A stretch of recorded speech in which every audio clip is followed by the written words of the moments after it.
अब हमारे पास न्यूटन की एक प्रॉब्लम्स है और वो इस टाइप से इसने शो की है कि एक पुली है ये और इस पुली से दो मास हैंगे हैं, एक M1 और दूसरा मास हमारा M2।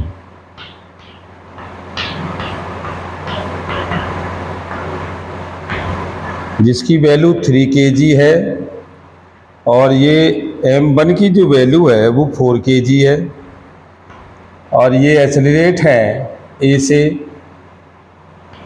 और ये डाउनवर्ड में A के साथ किसी A के साथ और इसको एक एलिवेटर से कनेक्ट कर दिया गया।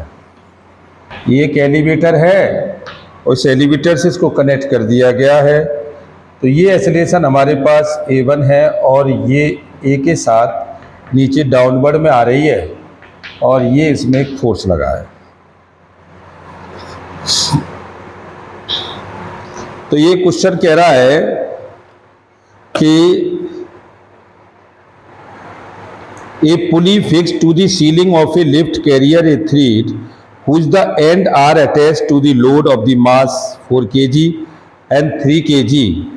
The lift start going down with an acceleration of 40 meter per second square relative to the shift the lift. Calculate the acceleration of the load 4 kg relative to the shift of the lift relative to the lift. यानी कि वो ये acceleration A1 पूछ रहा है, वो A1 की value कितनी है, जबकि A की वैल्यू उसने दे रखी है 40 मीटर पर सेकेंड स्क्वायर। ये जो वैल्यू है ये 40 मीटर पर सेकेंड स्क्वायर से दे रखी है।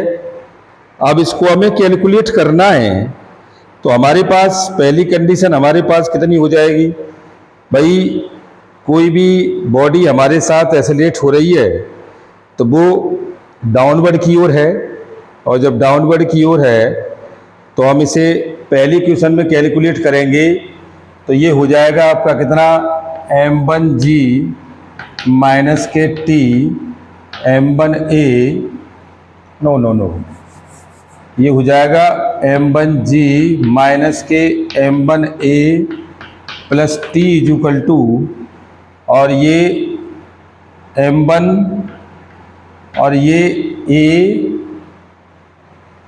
A1 के साथ पहली वैल्यू हमारे पास हो जाएगी A1 के साथ और दूसरी इक्वेशन आपके पास होगी T प्लस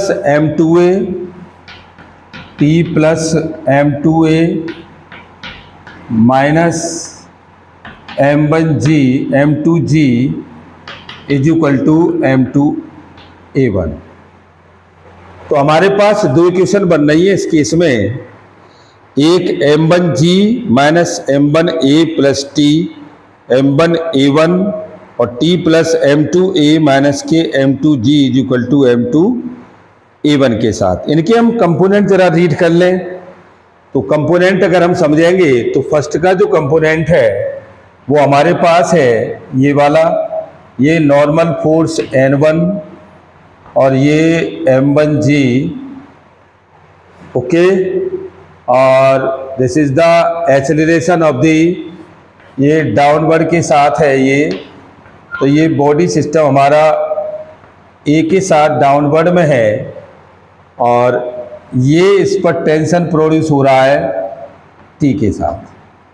जब टेंशन T प्रोड्यूस होगा तो ये M1G माइनस के ये हो जाएगा M1A और प्लस T, ये दोनों एक साथ जुड़ जाएंगे और ये जब दोनों एक साथ जुड़ेंगे तो इक्वेशन हो जाएगी इसकी, ये M1G माइनस और ये M1A plus T is equal to M1 और ये A1। दूसरा हमारे पास इक्वेशन आता है M2 के लिए, इसके लिए अगर कंपोनेंट बनाते हैं तो देखो this is the normal consider N2 और ये आपके पास है M2G और ये जा रहा है अपवर्ड की ओर, अपवर्ड की तो टेंशन इसमें नीचे की ओर आ जाएगा। अब टेंशन नीचे आ जाएगा तो ये M2T प्लस M2A माइनस के M2G is equal to M2 A1 के साथ, ये इक्वेशन फर्स्ट और ये इक्वेशन सेकेंड। तो calculate the equation first and second.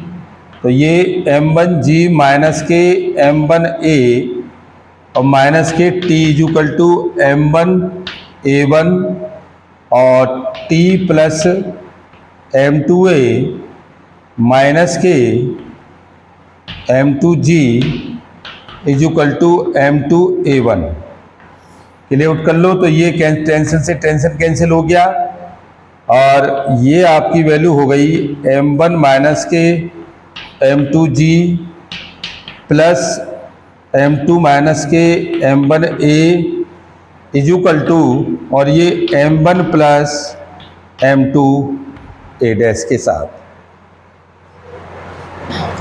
अब इसमें हमें ये आपको दे रखा है a का वैल्यू, हमें ये निकालना है। तो ये a1 इज इक्वल टू आपका हो जाएगा m1 माइनस m2 अपॉन और ये m1 प्लस m2 g और प्लस ये m2 माइनस m1 अपॉन और ये m1 प्लस m2 के साथ इनटू a के साथ। ये हमने इस एसोलेशन निकाल लिया। अब ये हमें मिल जाएगा तो हम इसमें वैल्यू लगा देंगे।